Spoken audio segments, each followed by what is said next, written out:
O modernismo em si consiste num conjunto de movimentos culturais que tiveram início em meados do século XX, que baseavam-se na ideia de que o tradicional, que era presente na literatura, na arte plástica e no comportamento social, tornava-se ultrapassado, e era fundamental abandonar o ultrapassado e insistir na criação de uma nova cultura. O modernismo era contra tudo aquilo que impedia a criação livre, e era a favor do rompimento praticamente completo com as escolas anteriores. O grande marco do modernismo no Brasil foi a Semana de Arte Moderna, que aconteceu no Teatro Municipal de São Paulo, de 3 a 18 de fevereiro de 1922, e contou com a presença de vários artistas que apresentaram suas obras modernistas. Esse evento causou muita polêmica na época. O modernismo é composto por 3 fases, 3 gerações. A gente vai falar da segunda geração, que tem início em 1930 com a publicação do livro Alguma Poesia, de Drummond, e fim em 1945 com a publicação de O Engenheiro, de Haroldo de Campos. As principais características dessa segunda fase do modernismo eram os versos livres e a poesia sintética. Passou a ter uma literatura mais politizada e o aprofundamento da relação eu com o mundo. Nessa segunda fase, passa-se também a questionar a vida com mais rigor e os artistas passam a se questionar como artistas e como indivíduos. Há uma corrente de pensamento ligada ao espiritualismo e ao intimismo nessa segunda fase também. O autor de Sentimento do Mundo e do poema Confidência do Itabirano é Carlos Drummond de Andrade, que nasceu na cidade de Itabira, Minas Gerais, dia 31 de outubro de 1902. Ele estudou no Colégio Haroldo, em Minas Gerais mesmo, e depois foi, junto com os jesuítas, para Friburgo, estudando no Colégio Anchieta, da onde foi expulso, e retornou para Minas Gerais. Mais tarde, ele se forma em farmácia, por pressão da família. Ele também casa-se com Dolores Dutra de Moraes, por quem tem 2 filhos, mas um dos seus filhos vive apenas por meia hora, para quem ele dedica um poema. Drummond começou sua carreira como escritor colaborando no Diário de Minas. Ele também foi funcionário público e fundou a revista junto com outros escritores, que teve muita influência no modernismo do Brasil. Ele, apenas em 1930, ele publica o seu primeiro livro, Alguma Poesia. E as obras mais importantes de Drummond para o modernismo no Brasil foram O Sentimento do Mundo, que é o livro que a gente está estudando, que foi publicado em 1940, José, publicado em 1942, e A Rosa do Povo, publicado em 1945, o mesmo ano em que a segunda fase termina. O Drummond vem a falecer dia 17 de agosto de 1937 e só tem a sua última obra publicada em 1939.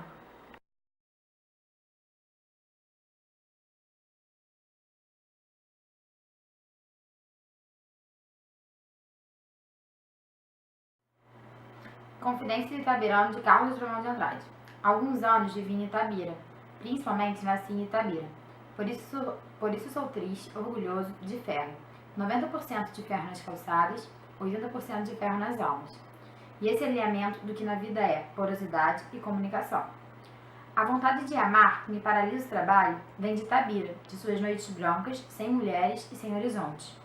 E o hábito de sofrer, que tanto me diverte, é doce herança itabirana. De Itabira trouxe prendas, diversos, que ora te ofereço.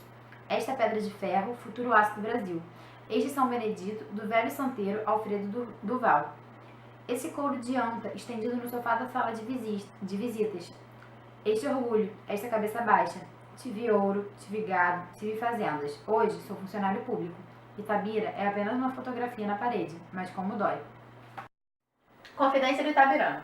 Na primeira estrofe, o lírico conta da saudade profunda que sentia do local de seu nascimento. Ele conta que nasceu e de quando viveu em Itabira, e que as pessoas que vivem lá são pessoas muito frias e que não sentem diferença entre seus problemas e a relação de comunicação entre si, e por isso seu lírico também era assim. Na segunda estrofe, ele conta da vontade de amar, que ele tinha muita vontade de amar, e paradoxalmente, que ele aprendeu a sofrer por causa de Itabira. Já na terceira estrofe, as prendas que o lírico diz trazer de sua cidade podem ser consideradas como uma herança cultural ou uma herança existencial, usando outro paradoxo entre cabeça baixa e orgulho.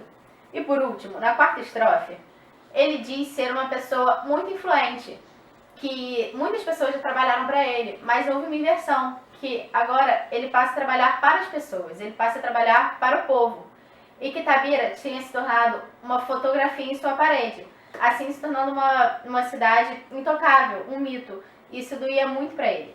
E Itabira, em si, significa pedra que brilha.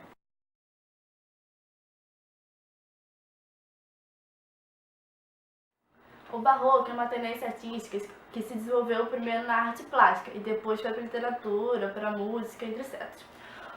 O berço do barroco foi na Itália e depois no século XVII. Depois ele foi se espalhando para outros países da Europa, como a Bélgica, a Holanda, a França e a Espanha, e também foi para os países da América Latina. O barroco tem o contraste dessa época depois da Revolução Religiosa, que era a espiritualidade, o teocentrismo da Idade Média e o antropocentrismo do Renascimento. O antropocentrismo falava que a mulher era um anjo de beleza, que levava à perdição, ao pecado. E no teocentrismo ele falava que pedia perdão para Deus por ter feito esse pecado, jurava que não ia mais fazer porque ele não queria queimar no fogo do inferno. O barroco tem um significado que expressa bem esse estilo artístico, que é pérola pérola irregular.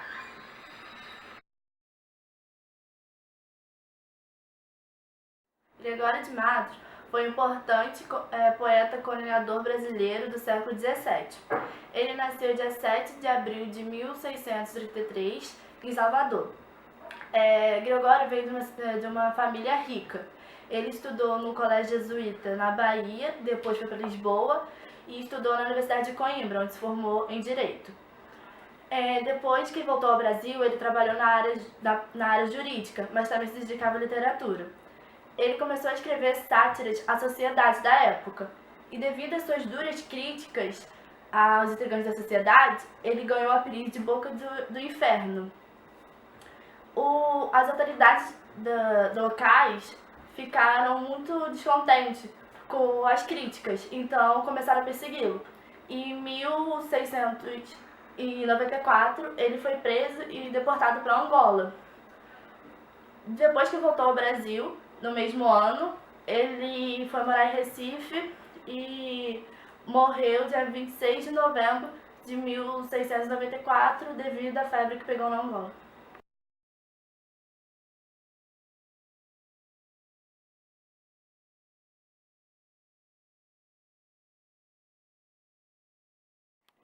A mesma Dona Ângela. Ângelo no nome, Angélica na cara. Isso é ser flor e anjo juntamente. Ser Angélica flor e anjo florente. Em que, se não em vós, se uniformara, quem vira uma tal flor que a não cortar. Do verde pé da rama florescente. E quem o anjo vira tão luzente, que por seu Deus eu não lhe idolatar. Se pois como anjo sós nos meus altares, fores ao meu custódio e minha guarda, livrara eu de diabólicos azares, mas vejo que por bela e por gargalhada, posto que o anjo nunca dão pesares, só em anjo que me tente e me guarde. A mesma Dona Ângela. Na primeira estrofe, o lírico tenta fazer uma síntese entre anjo e flor, e faz uma imagem de uma mulher com uma beleza pura e ao mesmo tempo tentadora. Na segunda estrofe, por ver uma flor tão bela, quer ter só para ele. E quando sua amada é associada ao anjo, tem que ser idolatrada. Na terceira estrofe, percebe-se que quando a sua amada tem a figura de um anjo, deve apenas protegê-la e guardá-la. E na última estrofe, o eu lírico descobre que sua amada não é um anjo, pois anjo que é anjo protege e não atiça.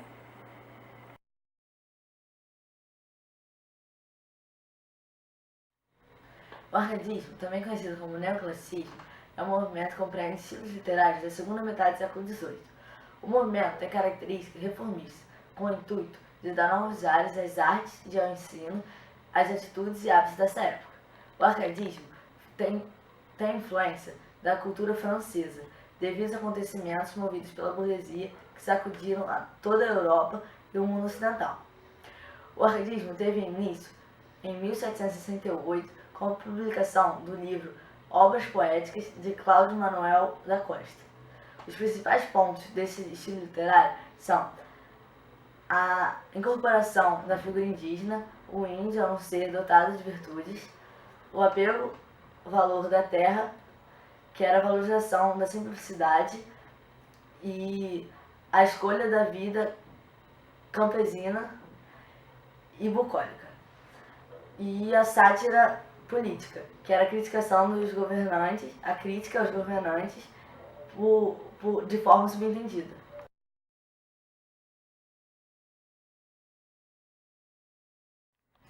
Cláudio Manuel da Costa nasceu em 1729 na cidade de Ribeirão do Carmo, atual Mariana, em Minas Gerais.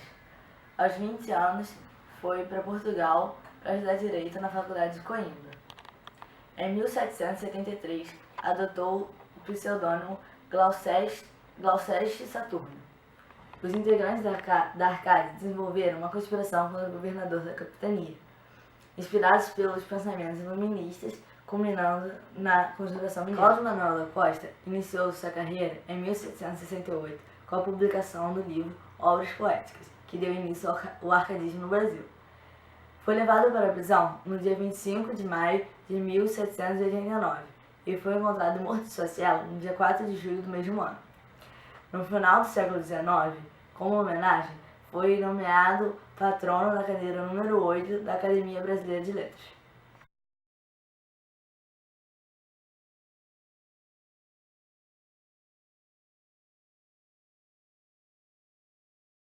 Oitavo poema de Cláudio Manuel da Costa. Este é o rio, a montanha é esta, estes os troncos, estes os rochedos, são estes ainda os meios dos arvoredos. Esta é a mesma rústica floresta, tudo cheio de horror se manifesta, rio, montanha, troncos e penedos, que de amor nos suavíssimos enredos, pois cena alegre e urna és já funesta. Ó quão lembrado quando estou a ver subido aquele monte, e às vezes que, baixando, deixei do pranto o vale emudecido. Tudo me está à memória retratando, que da mesma saudade o infame ruído, vem as mortas espécies despertando. Oitavo poema. Bem, antes de mais nada, esse poema, ele retrata a referência que o poeta arcadista faz à natureza. Este é o rio, a montanha é esta. Estes os troncos, estes os rochedos.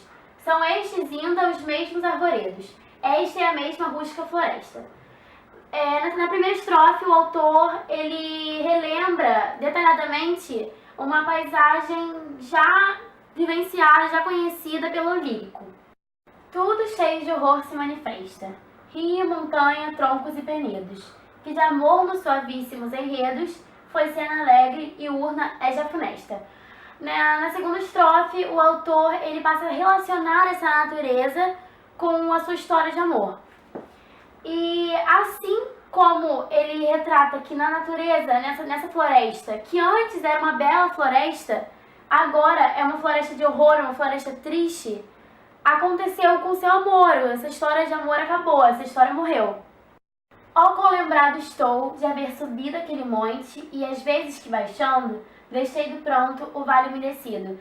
Na terceira estrofe, ele já lembra de uma fase ruim que ele passou e que ele subia esse monte e de tanto ele chorar, ele deixava aquele vale umedecido com suas lágrimas. Tudo me está a memória retratando, que da mesma saudade o infame ruído, vem as mortas espécies despertando. Na quarta e última estrofe, o lírico fala que junto com aquelas lembranças vem a saudade, e com a saudade vem as lembranças ruins que ele passou. Vem junto com as espécies que estão despertando naquele vale.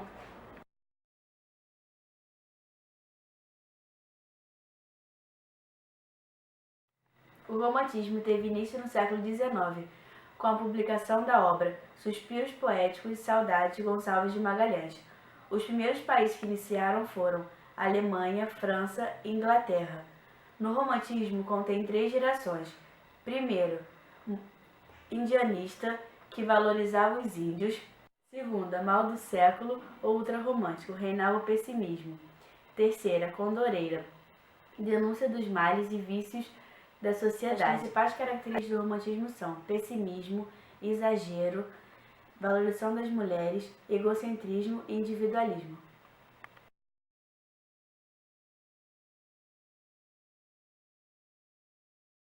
Álvaro de Azevedo foi um poeta, escritor e contista da segunda geração romântica brasileira.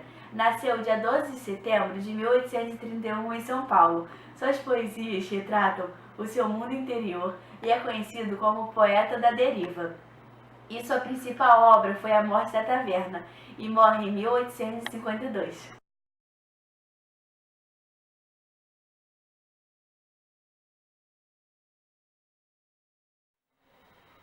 Adeus meus sonhos, eu pranteio e morro. Não levo da existência uma saudade, e tanta vida que meu peito enchia, morreu na minha triste mocidade. Misérrimo, votei meus pobres dias, assim na dúvida de um amor sem fruto. E minha alma na treva agora dorme, como o olhar que a morte envolve em um luto. Que me resta, meu Deus? Morra comigo a estrela de meus cândidos amores. Já não vejo no meu peito morto um punhado sequer de murchas flores. Adeus meus sonhos. O poema Adeus meus sonhos faz parte da segunda geração do romantismo. Logo no título, percebe-se que o tema principal do poema é o pessimismo e a morte. É como se o eu lírico estivesse se despedindo dos seus sonhos que não foram concretizados. E logo na primeira estrofe, ele diz que chora e morre. E que ele, dessa existência, ele não vai levar nenhuma saudade. E que ele sabe que ele vai morrer, que a morte dele já é uma morte consciente. Na segunda estrofe, ele relembra de um amor sem fruto, um amor não correspondido, e o compara com a morte. Na terceira estrofe do poema, ele faz um apelo a Deus, ele fala: que me resta, meu Deus, morra comigo, fazendo uma metáfora à Bíblia, que quando Deus morreu por nós, como se ele estivesse pedindo a Deus para morrer junto com ele, porque ele não via mais solução nenhuma na vida dele, porque ele já sabia que ia morrer, não tinha um amor que fosse correspondido, então ele pede a Deus que ele morra.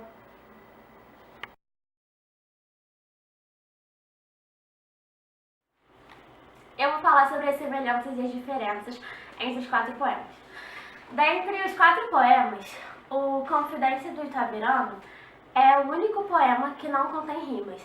E Adeus meus sonhos é o único poema que contém 3 estrofes, os demais contêm 4. A semelhança entre eles é que todos falam sobre sentimentos. E a diferença é que esse aqui fala sobre um sentimento de saudade da terra natal e pertence à segunda geração do modernismo. Na segunda geração do modernismo, os poetas procuravam inovações, porque eles achavam que todas as antigas escolas literárias seguiam um mesmo padrão e eles sempre procuravam inovar. No segundo poema, A Mesma Dona Ângela, fala sobre um sentimento de amor ilusório e pertence ao barroco. No barroco, o homem tinha uma dúvida entre quem era o centro da Terra, se era o Deus ou se era o homem, que é o antropocentrismo e o teocentrismo. No terceiro poema, fala sobre um sentimento de tristeza e sofrimento devido à rejeição da mulher amada. E ele pertence ao arcadismo. No arcadismo, os poetas escreviam de uma maneira muito simples e sempre buscavam relações com a natureza. No quarto poema, Adeus meus sonhos, fala sobre um sentimento de pessimismo e morte, que isso é muito comum na segunda geração do romantismo. No romantismo, os poetas eram muito exagerados, pessimistas, eles valorizavam a mulher, tinham egocentrismo, eram nacionalistas. Acabou.